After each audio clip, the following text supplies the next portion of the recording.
Good morning, and welcome to Daily Disciplines. Today we talk a little bit about the consequences of procrastination. As I suggested yesterday, if the consequences are not all that severe, then maybe there's not a need to even talk much about procrastination, except as we perceive it to be a problem in our own lives.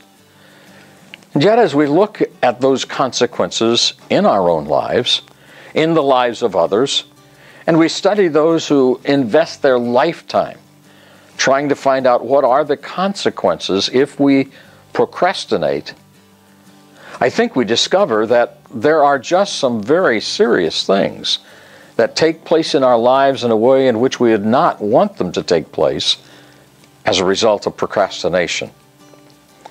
Typically, delaying the performance of some assignments can lead to traumatic situations.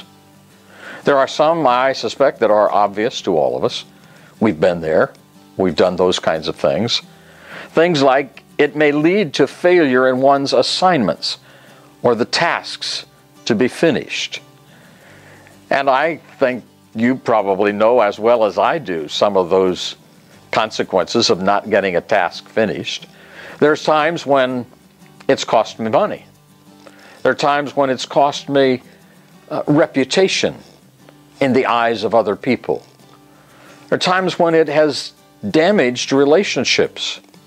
So when there is a task that is given to be completed, and we postpone it until ultimately it is not completed, there are serious and traumatic consequences that can take place. Sometimes it leads to the loss of a job. Sometimes it leads, as I said, even more seriously, to the loss of relationship. Procrastination ultimately leads to lower self-esteem. We all seem to know deep inside when we are procrastinating. Oh, we kid ourselves, we cover it up, but we know.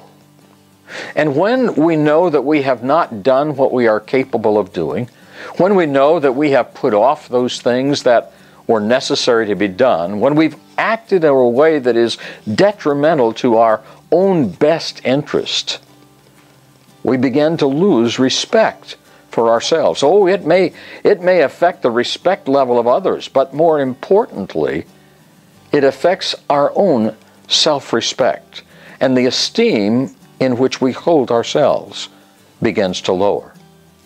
That will affect the way we relate to other people and what we think of other people and what we think other people think of us. I mean, it's a never-ending string of things that take place when self-esteem begins to suffer.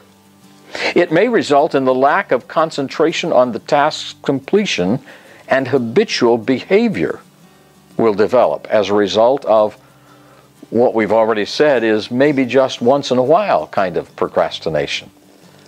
So once in a while becomes much more serious if it leads to habitual procrastination.